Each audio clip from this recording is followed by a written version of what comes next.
Democratic socialists like Bernie Sanders often point to Scandinavia as the model for what the U.S. should become. Senator Rand Paul refutes that idea in his book, The Case Against Socialism. They all wind up saying, but the kinder, gentler socialism that we want is Scandinavia. That's the kind of socialism, democratic socialism in Scandinavia. When I talk about democratic socialism, I'm not looking at Venezuela. I'm not looking at Cuba. I'm looking at countries like Denmark and Sweden. So we do a big chunk of the book in there talking about Scandinavia. I congratulate you. Unlike most political books, which are just platitudes fed by your advisors, you did some actual research about socialism and Scandinavia, for example. And you learned...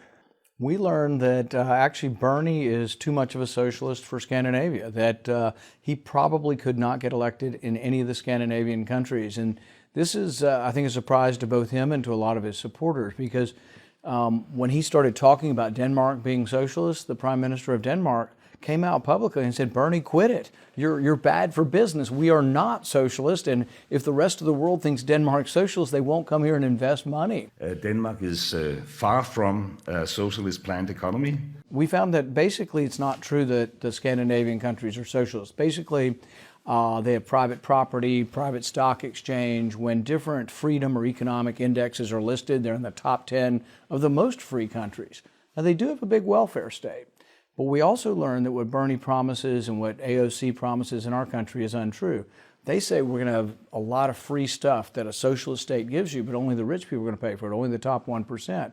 Turns out when you look at Scandinavia, everybody pays for it, particularly starting at the working class paying a 25% sales tax and then an income tax of 60% starting at $60,000.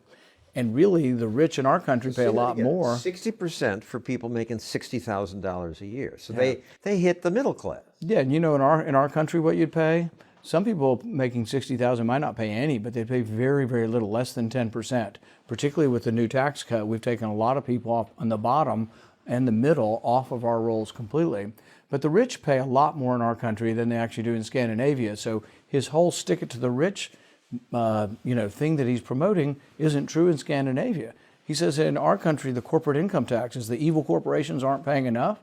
Well, guess what? In Scandinavia, they've been 15 points below our corporate rates for 2 decades. We finally just lowered our corporate tax rate with the most recent tax cut to where they are in Scandinavia. It's sad that people still think Scandinavian countries are socialist.